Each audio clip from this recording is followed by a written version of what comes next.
Kanchipuram Vakula silks నాణ్యత మా ప్రాధాన్యత. మదీనాగూడ, మియాపూర్, హైదరాబాద్ లో త్వరలో శుభారంభం.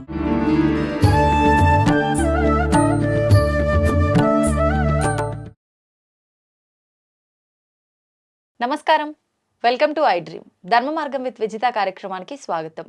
ప్రస్తుతం మనతో పాటు ఉన్నారు దివ్య విశ్వశక్తి పరివార్ ప్రచారకులు స్వామి ఓం స్వరూప్ గారు. ఇప్పుడు వారితో మాట్లాడి మరిన్ని మంచి మంచి విషయాలు అడిగి తెలుసుకుందాం. నమస్తే అండి. శుభమస్తు తల్లి.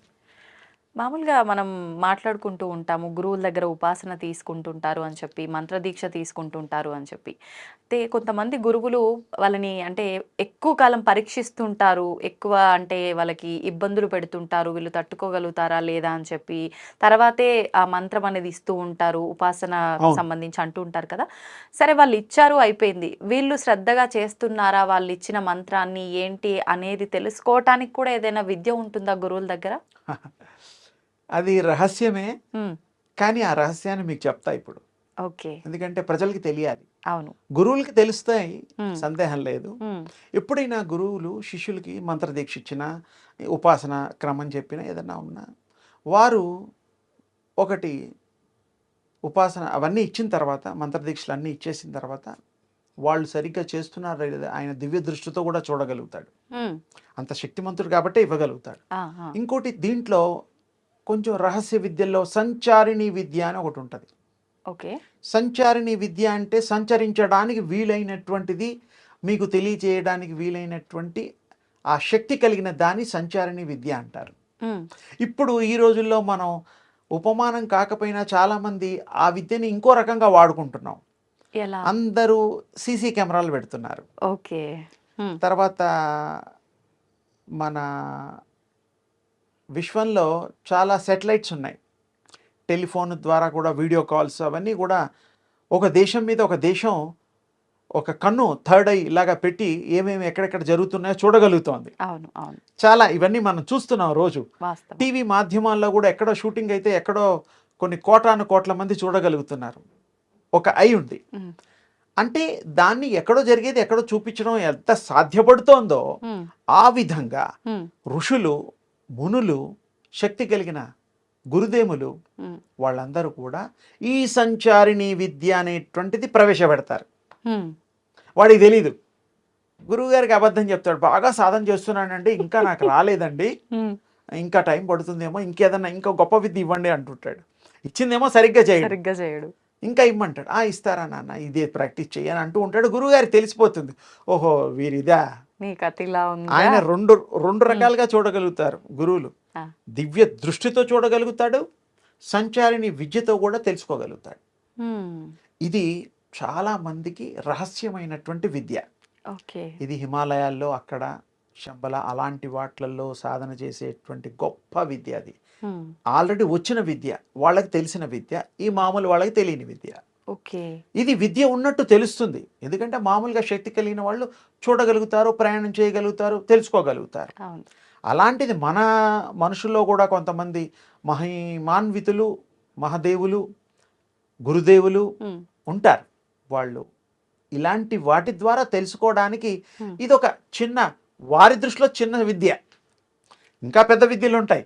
అయితే ఎలాగో విద్యల టాపిక్ వచ్చింది కాబట్టి నేను రీసెంట్గానే సోషల్ మీడియాలో ఒక వీడియో చూడడం జరిగింది. గాంధారి విద్య అని చెప్పి, కళ్ళకు గంతలు కట్టుకున్న తర్వాత కూడా ప్రతి ఒక్కటి మనం ఏం చేసి చూపించినా వాళ్ళది యాజ్ ఇట్ ఈజ్గా చేసి చూపించడము, వాళ్ళు నడుచుకుంటూ వెళ్ళిపోవడము, నార్మల్గా చాలా రకాలుగా వాళ్ళు చేసి చూపించడం అనేది నేను ఈ మధ్యకాలంలో ఒక వీడియో చూశాను. ఈ రకమైన విద్య కూడా ఒకటి ఉందా? మామూలుగా మనకు గాంధారి అనగానే కళ్ళకు గంతలు కట్టుకొని ఉండటము సహజం, తను మనకు తెలుసు గాంధారి, కానీ అదొక విద్య కూడా ఉందా? తను గాంధారి ఆ విద్య నేర్చుకున్న తర్వాతే కళ్ళకు గంతలు కట్టుకుంది కాబట్టే తన పనులన్నీ తను చేసుకోగలిగిందా? ఇలాంటి డౌట్లు చాలా వచ్చినాయి నాకు ఆ వీడియో చూడగానే. ఉందా అలాంటి ఒక విద్య? అంటే మామూలుగా గాంధారి విద్య అనేటువంటిది స్పెసిఫిక్గా ఆ పేరు దుర్యోధనుడి తల్లి గాంధారీదేవి, ఆవిడ లైఫ్ లాంగ్ కళ్ళకు గంతలు కట్టుకొని మహాశక్తి కలిగి ఉన్నది. అవును.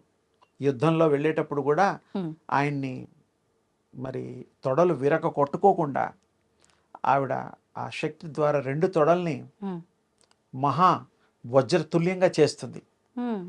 అప్పుడు ఆ గాంధారి కొడుకు మీద ప్రేమతో అది చేయగలిగింది. అది మన చరిత్రలో కూడా ఉన్నది. అలాగే గాంధారి విద్య అనే పేరు పలకడం తప్పేం లేదు. కళ్ళకి ఈ తెరిచిన కళ్ళు చూడకుండా చేయగలిగినటువంటి చూపు అని అర్థం. కళ్ళు మూసుకొని తర్వాత కదా కనపడేది అది. నడవడం కానీ, వంట వండడం కానీ, మాట్లాడడం కానీ, చదవడం కానీ.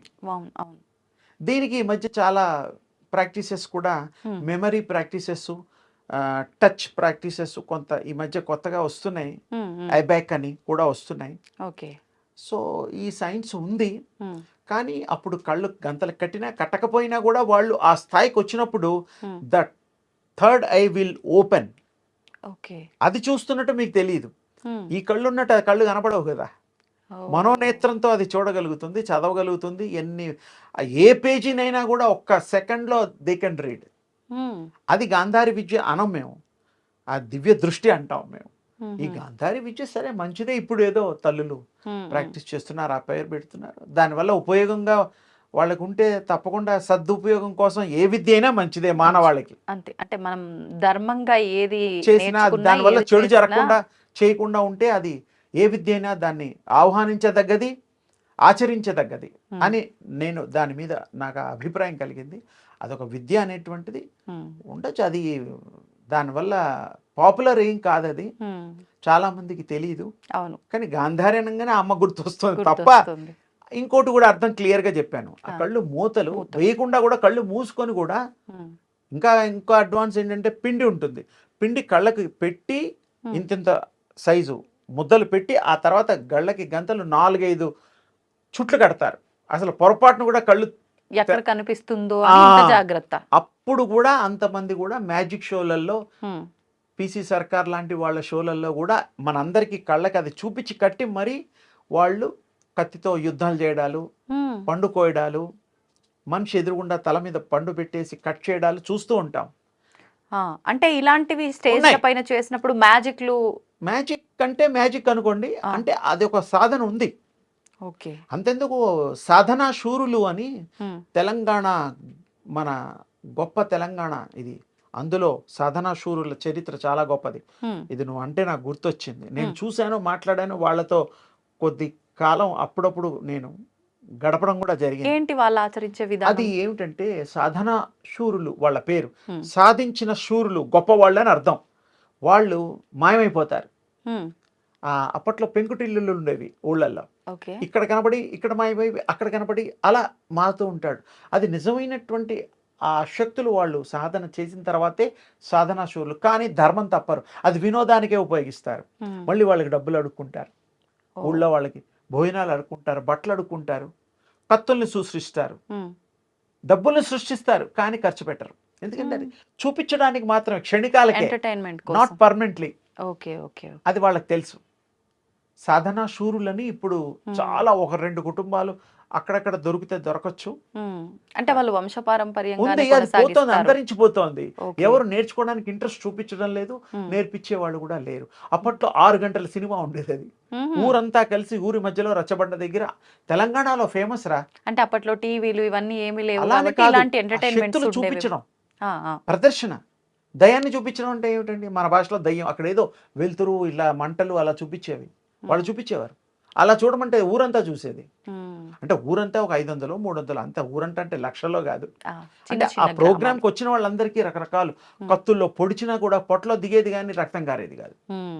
అంటే విచిత్రమైనటువంటి విన్యాసాలు చేసి ఆ కాసేపు 2-3 గంటలు అది అంతవరకే. అంటే వాళ్ళు కూడా ఇలాంటి విద్యలు కళ్ళకు గంతలు కట్టుకొని చేసేవారని చెప్పడానికి చెప్పా. అది మరి దాన్ని కూడా మీరు గనక గాంధారి విద్య అంటారేమో నాకు తెలియదు. అంటే ఇలా చేసేవి ఏవైనా కూడా గాంధారి విద్యల కింద తీసుకుంటే తీసుకోవచ్చేమో. కళ్ళకి మూసేసిన తర్వాత అది పేరు పెడితే గాంధారి అంటే ఆ తల్లిని గుర్తుపెట్టి కళ్ళగంతలనే ఒక మనకు అండర్స్టాండింగ్ కోసం చెప్పారు. అందులో కూడా విద్య ఉంటుంది. అన్నం వండేవాళ్ళు ఉన్నారు, బియ్యం వేరే వాళ్ళు ఉన్నారు, రాతలు రాసేవాళ్ళు కూడా ఉన్నారు, చదివే వాళ్ళు ఉన్నారు, బస్సు నంబర్లు చెప్పేవాళ్ళు కూడా ఉన్నారు. సాధనా శూరులు ఇవన్నీ చేస్తారు. మీ మూలంగా వాళ్ళని ఈ మధ్యకాలంలో 40 ఏళ్ళు 50 ఏళ్ల క్రితం నేను కలిశాను వాళ్ళని. ఈ మధ్యలో కలవలేదు. ఉన్నారేమో, ఉంటారు. ఈ మనిషి పూర్వీకులు, మీ తాతయ్యలు ఆ ఏజ్ వాళ్ళని అడిగితే ఆ ఊళ్ళల్లో ఆ విద్య వచ్చిన వాళ్ళు వచ్చేవాళ్ళు. వాళ్ళు ఒక 7-8 మంది వచ్చేసి పాపం ఈ విద్యలు చేసి ఉమ్. బ్రతుకు తెరువు చూద్దాం అలాంటి వాళ్ళు ఉన్నారు, ఎవరైనా ఉన్నారు. తెలిసిన వారు ఉంటే కామెంట్ చేస్తారేమో. ఉండొచ్చు, తెలియచ్చు. నల్లగొండ జిల్లా యాదగిరిగుట్ట, జనగామ, ఆలేరు, ఉమ్. నార్కెట్పల్లి ఆ ఏరియాల్లో తెలంగాణలో చాలా ఫేమస్ అది. Okay okay. ఇప్పుడు పాపం వాళ్ళు చితికిపోయి ఉండొచ్చు. ఉమ్. పాపం ఈ ప్రోగ్రామ్ చూడడం వల్ల ఎవరన్నా దృష్టిలో పడితే కామెంట్ రూపంలో మీకు పెట్టచ్చేమో భవిష్యత్. చూద్దాం. చూడాలి. వాళ్ళకు కూడా మనం చేయూతనివ్వాలి, గవర్నమెంట్ కూడా. మన వంతు తోటి మానవులు కాబట్టి వాళ్ళకు కూడా పాపం మంచి చేద్దాం, వాళ్ళు బాగుండాలని కోరుకుందాం. అవును, మనం చేయాల్సింది చెయ్యాలి, మన చేతుల్లో ఉన్నది అది. ఉన్నది. సంతోషం అండి, నిజంగా చాలా మంచి విషయాలు తెలియజేశారు. నిజంగా మాకు తెలియని అంటే కనుమరుగైపోయిన కొన్ని విషయాలని అవి కూడా ఇలా కనుమరుగైపోతున్నాయి. గుర్తు అలాంటి చేసుకోవడం విషయాలు. చాలా సంతోషంగా ఉంది. ధన్యవాదాలు. అమ్మ శుభం తల్లి.